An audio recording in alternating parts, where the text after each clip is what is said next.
Hi everybody! Welcome to the first edition of Who's Who's Storytime. Who's Who's Storytime is a story time for elementary age students, and every week I will be reading a biography picture book biography about someone who I'm really interested in and someone who I really wanted to learn more about, and I hope that you do too by the time we're done reading these books together. So the first person we're going to talk about this week is Jennifer Keelan-Chaffins, who at just 8 years old fought for and protested for the Americans with Disabilities Act, which was passed in 1990. It's a law, and she has cerebral palsy, and she uses a wheelchair to get around. And the book we're reading today is all about her childhood leading up to her activism. And the book is All the Way to the Top: How One Girl's Fight for Americans with Disabilities Changed Everything. It was written by Annette Bay Pimentel, and it was illustrated by Nabi H. Ali. And there's this really cool thing in a lot of books, a lot of picture books, nonfiction or otherwise, that have these features that we might not get to, so I just kind of want to highlight them. The first thing is a foreword. And forewords can be in any book. They're in novels, they're in nonfiction books, they're in picture books, but they're really important to read before you get into the book. If you're reading it on your own, if you have someone reading it to you, with you. This foreword was written by Jennifer Keelan-Chaffins, and a foreword kind of explains why the book was written. It really grounds you in the time period and what's going on. So Jennifer Keelan-Chaffins, who is not the author, but who this book is about, wrote the foreword to help us understand why this book was written. So she talks about having cerebral palsy, about going to school in a wheelchair, about her sister, and why they felt they had to start fighting for kids just like Jennifer. And so that, I just kind of summarized it. And so the other part of a nonfiction picture book, or really any picture book that deals with history or true events, they have back matter. And back matter is more facts and more historical background that can help you understand the book. So this back matter is all about facts. So they talk about what the term disability means, how we use it.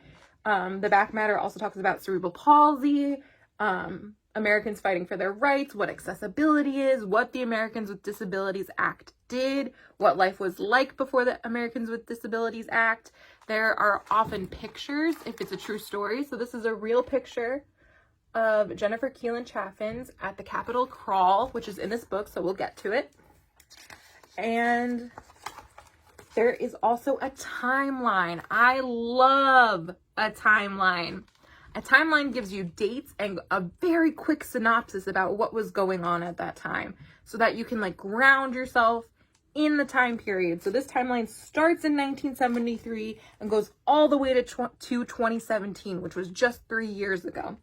And this timeline has two things going on. It's the milestones of the disability rights movement on top, and then on the bottom, at the same time that these are documented, they also put an important event in Jennifer Keelan-Chaffins' life, so that you can understand how she was growing up and seeing all these changes in laws, or how she was fighting for the laws to change.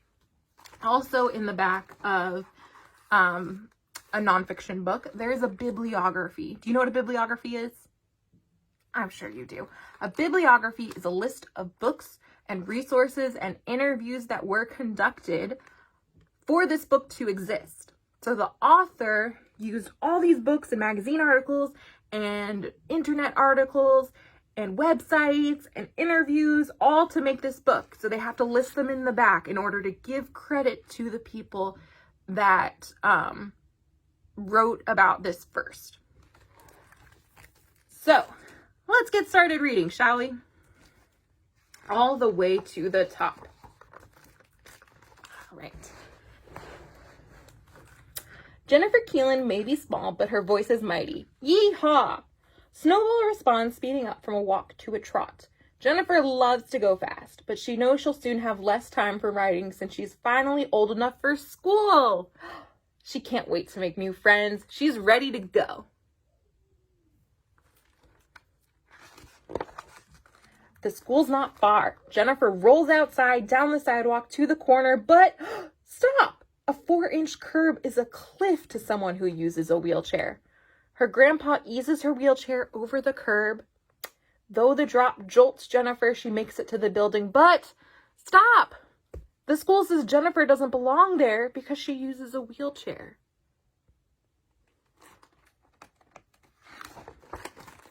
Instead, Jennifer and her mom find a different school that says she can attend kindergarten, but only for part of the afternoon when lunch is over. As Jennifer rolls in each day, everyone is already busy. She has to figure out what's going on and how to join. Since most kids have never met someone who uses a wheelchair, her classmates are confused and even a little afraid. "You'll never be one of us," some of them say. Jennifer knows they're wrong. She's just a friend waiting to happen. But how do you change someone's mind? She's not sure, but she's not about to give up.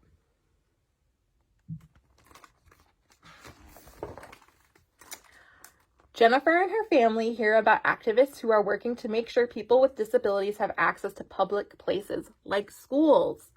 They want to know more, so they attend a strategy meeting.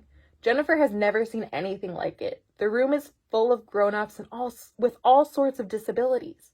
Some use wheelchairs, some use canes. None of them are sitting around waiting for things to change. They're shouting, laughing, and planning a big protest to get wheelchair lifts in buses.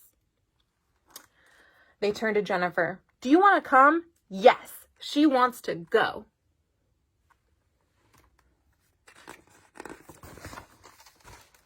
Downtown, Jennifer rolls to the microphone and tells her story. She leads marchers through the street chanting, "The people united will never be defeated."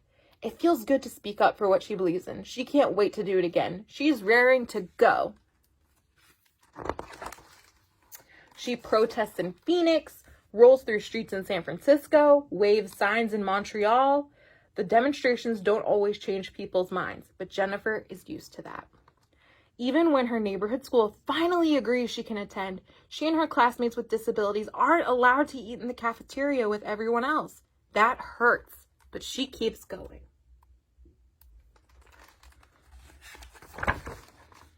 Working with other activists revs her up, yet she can't help noticing that she and her sister are usually the only kids out there raising their voices. Still, she can't leave all the protesting to the grown-ups. She knows firsthand that children with disabilities get ignored too. So she keeps speaking up. When Jennifer is 8, activists propose a new law called the American with Disabilities Act, or ADA. The law insists schools, governments, and businesses make room for all people, including those with disabilities. Jennifer feels like dancing.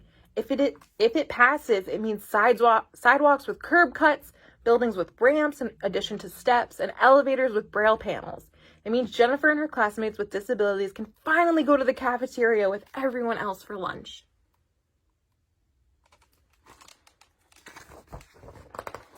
Jennifer and her family watch the news for updates on the ADA, but reporters never mention it. She switches off the TV in frustration, wishing she could change reporters' minds on what's worth talking about. Instead, the Keelans get their updates about the ADA when activist friends call. It's bad news. Members of Congress say the law will be too complicated and too expensive. They say it's just not worth it. Since the news station is ignoring people with disabilities, Jennifer and her friends are determined to find another way to make Congress hear their voices. It's go time. Her family buys plane tickets to Washington, D.C. As they march down Pennsylvania Avenue, Jennifer has never shouted louder. "What do we want? The ADA! When do we want it? Now!"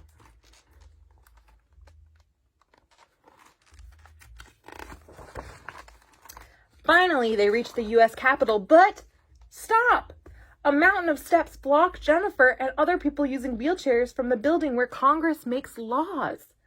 Grown-ups slide out of their wheelchairs and start pulling themselves up the steps. They will make sure members of Congress know they are here. Jennifer's heart races. This is what she has been shouting about. "I want to climb the steps," she says, but stop! The grown-ups think she's too young. "You can't do it," they say. Jennifer knows that this is not just about her. It's about her friends at school who were shut out of the cafeteria at lunch. It's about millions of other kids she's never met who get stopped at every turn. Jennifer wants to speak up for all the kids with disabilities who aren't there. I need to climb the steps, she says. She slides out of her wheelchair, scoots along the sidewalk to the bottom of the stairway, and puts her hands on the first step. She hauls herself up. Tiny bits of dirt and rock dig into her skin. She drags herself up another step. The crowd roars. Reporters surround her with cameras and microphones, recording her gutsy climb. I'll take all night if I have to, she vows. And she keeps heaving, hauling, dragging herself up those steps. She keeps going all the way to the top.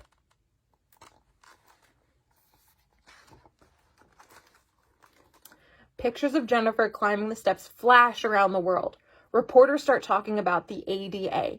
Members of Congress see the news, listen to the activists, and finally pass the ADA.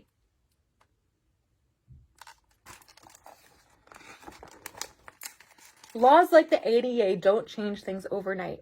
Entrances have to be rebuilt, sidewalks redesigned, buses re-engineered. Slowest of all, minds have to change. So Jennifer will continue shouting and waving signs, organizing and explaining. She will continue fighting for what she knows is right. Jennifer has places to go, and nothing will stop her now. And that's the end of the book. So that was all about Jennifer Keelan-Chaffins and her fight for the Americans with Disabilities Act, which was finally passed in 1990. And if you've ever used an elevator, or if you go off the curb, off a ramp, or if you use a ramp to go into a building, or if you push a button to open a door, or you go through doors that automatically open, all of that happened because of the ADA, which again was passed not that long ago in 1990. All right, so that was our first biography for Who's Who Storytime. And if you want to request this book for curbside pickup and read the back matter, or check out the bibliography and see if you want to look at those books, or if you want books requested about the same subject or about Jennifer Keelan-Chaffins, then just email us and let us know. I'm always waiting for your emails, friends. Okay, so I hope to see you all next week, and I hope you have a great start to your summer vacation. And don't forget about summer reading. Sign up and make sure you count this time that you listen to this book, or the time that you spend researching about this subject, or about the Americans with Disabilities Act, or about Jennifer Keelan-Chaffins, any of that. Mark that down for your summer reading time.